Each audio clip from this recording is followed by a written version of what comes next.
So after looking at that floppy mess that is the Gundam Barbatoros, I started thinking, what kit from IBO do I feel is like the best high grade out of the whole lot? And I'd have to say it's the Grimgerde. This thing is great. If anything, I wish that the inner frame they used on this, which is the Valkyrie frame in the series, it should have been what they used as the Gundam, as the base of all the Gundam models we got, because the Barbatoros was like the extreme, but a lot of kits, at least after, it's been like over 5 years now, but a lot of those kits from IBO, the Gundam frames are starting to get kind of floppy. Even back when I built them, they were floppy. But this guy is still nice and tight. Great articulation. I love the hinge here. Goes up and down really smoothly. But you got like all the posability you want. It has a nice tight joint in the check that out. Nice tight joint in the chest. Unlike the Gundam frame where it sometimes just comes apart in half. The spine comes apart, and so it's just like going all over the place. The weakest part would probably be the ball jointed side skirts, but not that bad, really. You might knock them off if you move the leg too much.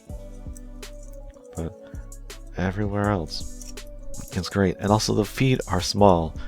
They might be a little too small, but they still stand. And they're not like clown shoes where some of the other kits, like this guy here, the Bale, because this was McGillis's suit in the series in season 1. His, like, when he was like wearing the mask, but really stupid. And then he got the Bale, and then we never saw this after season 1. And for that last fight, this thing is so elegant when it was being used. It's so great. And the only sticker that I can remember is the camera right there, that metallic blue. The Bale's not too bad with stickers either, but it's a lot of Gundam frame armor was heavy on stickers, and I hated that in 2015. Not a good thing. But the Grimgerde here, no, the camera, and that's it. It doesn't lose. I mean, it's not a big colorful thing. I really like how the little bit of white pops. But oh yeah, once again you can see the feet. Check out those feet. They are just the worst, and a lot of the Gundam frames are like that. Some are a little thicker though to kind of, I think, counter it, but they're just, I don't like them. And weaponry, I guess I should bring the Bale back in, because I mean the weaponry is very similar. You've got, for the Bale, you got its 2 swords, and then for the Grimgerde, you got the swords, which can be stored on shields, and that's the only other sticker. I forgot about those on the shields. But yeah, shield, what a novel idea. Instead of blocking with your swords constantly, and you know, they'll eventually break no matter how strong they are. These are just paid in. I haven't got the 1/100 version. I think there is one.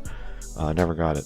Didn't get into the 1/100 IBO kits, but these in the show, they would slide forward, so they'd flip out.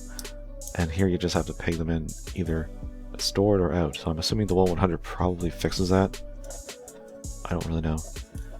And they just peg into the holes on the arms, and it's very simple. But it was really, what really made me fall in love with the suit in the show was just that ease of flipping the blades in and out. He did multiple times. It was very cool. And hey, if you have to go long range, oh look, you got a gun. Oh, Bale. I know. What are these things? What are these things? Shields and guns. Oh, they're for plebs, right? Ugh, I hate the Bale.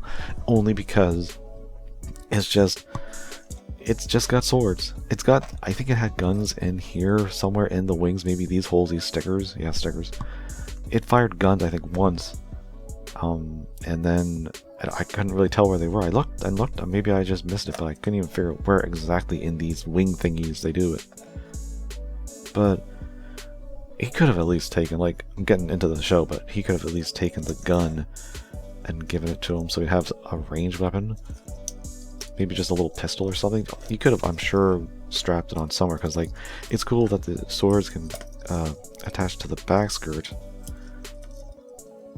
Like, you could have had them, like, be a gun here or something.